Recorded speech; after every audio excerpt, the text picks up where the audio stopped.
Joining us today on What the Heck is Happening in HR is Scot Grooms, Certified Employee Benefits Specialist and President and CEO of Grooms Benefits here in the Tampa Bay area.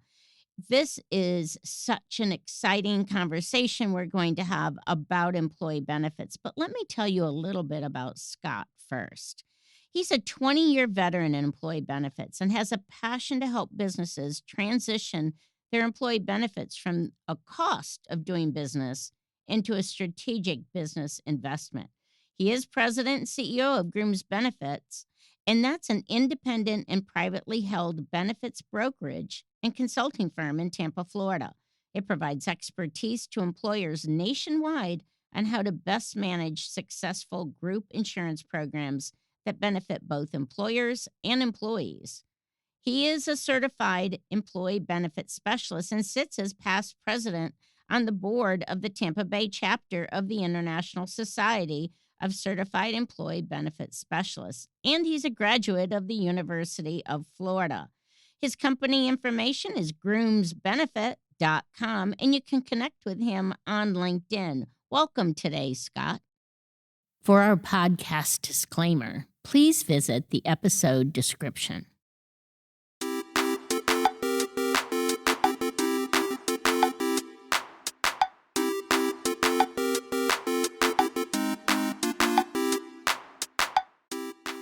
So, coming back today to what the heck is happening in HR is Scot Grooms. And Scott is that certified employee benefits specialist who is president of his firm, which always has the cutting edge information for us about what's going on out there in the workplace. Thanks for joining us again, Scott.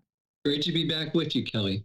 So, we've been talking about non-medical benefits. We've talked about unlimited PTO. We talked about family build benefits, whether it would be perhaps adoption or IVF or even for caregiving. We've talked about some of the lifestyle spending accounts that can happen. And I remember when I was in DC working, that one of the things high tech companies were really looking at were things like a sabbatical after 7 years that you would get extended. You didn't use your vacation at that point. There wasn't much PTO, programs out there. It was more vacation, sick leave, those sorts of things. But we had this extended time where you could go and kind of rejuvenate.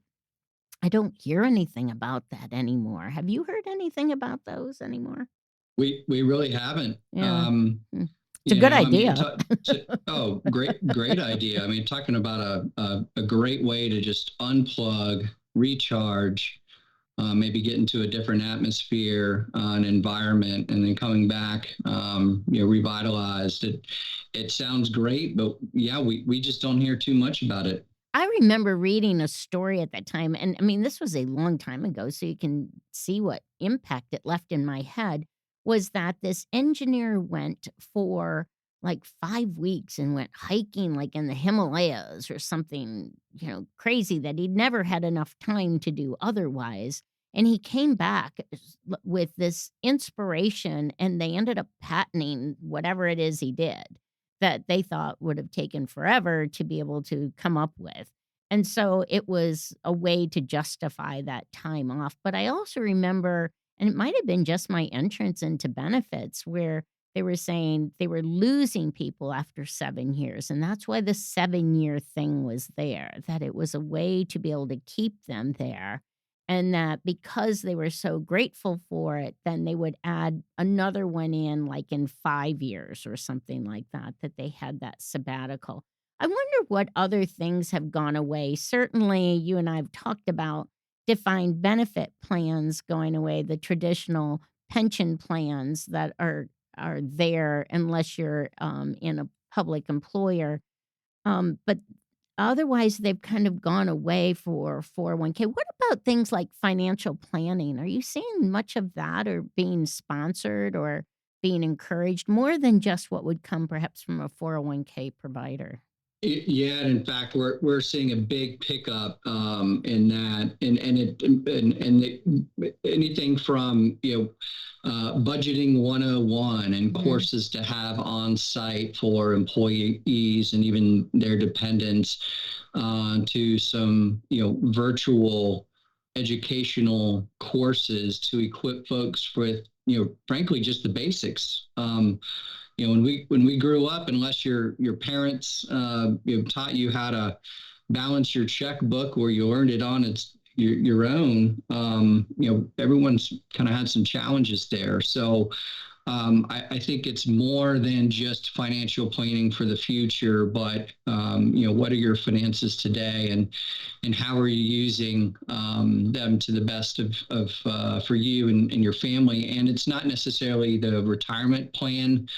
Associates and teams that are offering this, oftentimes employers are hiring educational companies to provide this on an independent basis as well. I think one of the keys there is making sure there's not a sales tactic involved, right? Mhm. Yeah. And some obligations and expectations there. But so we're back to what we've talked about in terms of personalizing benefits. That's been another perk or offering or resource that we've seen growing, continuing to grow over the years. Yeah, the whole financial planning thing gets, and just establishing a budget, living within your means, how much to save, and even establishing that give back to the community or your church or whatever it is that you give back to, whether it's time or treasure or talents, however it is you do that. If you haven't had that in your upbringing, then really being able to establish it. But I also see that as kind of a struggle because now we have plans, insurance plans, or even cell plans, for, mobile devices that you're on until you're 26 or whenever. So, maybe you're not responsible for some of that cost, or you don't have that payroll deduction even though you're within the workplace. It gets muddled, doesn't it? It does get muddled, and yeah, I mean, a lot of kids post college, they really don't start to understand the maybe all the responsibilities in terms of insurance and those types of things until age 27 these days, right? Mhm. Um, so then it kind of all hits it at once. But yeah, I mean, I think from an employer standpoint, I think there's just a parental component there, to try to educate folks, whether it's financing, whether it's just basic information and community resources for them as employees and families. I mean, I think that's just a big part of um, what we see in terms of the businesses that truly care about their employees are making that a part of their benefit education and just creating awareness around that, and trying to reduce that muddled nature of learning and growing up, if you will. Yeah, and there's certainly some, I don't know, policies, regulations, laws,